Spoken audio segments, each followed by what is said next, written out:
lank žiūrovai. Pagaliau pusė ruduo ir jau beveik visi lapai nukrito ant žemės ir ją padengė įvairiausiamis spalvomis. Ką jums tai primena? Man primena, kai buvau maža mergaitė, pririnkus pilną puokštę, nešiau mokytojų dovanų. Taip, man primena mokytojų dieną. Ir dabar aš jums siūlau palyginti, kaip ją švenčia kauniečiai ir alytiškiai. Žiūrim.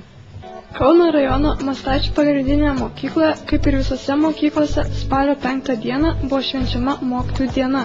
Čia buvo išvengta įvairių incidentų, kurie vyko kitose mokyklose. Mokytojų diena buvo rami ir linksma. Mokinių taryba pradžiugino mokytojus, sukurdami nuostabią gėlių ir rudeninių lapų puokštę. Kaip ir kiekvienais metais, tradiciškai vyresnių klasių mokiniai mokė pradinių klasių mokinius. Pradinukai jaunosius mokytojus pasitiko įvairiais šūksniais. Nors iš pradžių jie priešiškai reagavo į jaunosius mokytojus, po pamokų vaikai buvo pasisėmę naujų ir linksmų įspūdžių.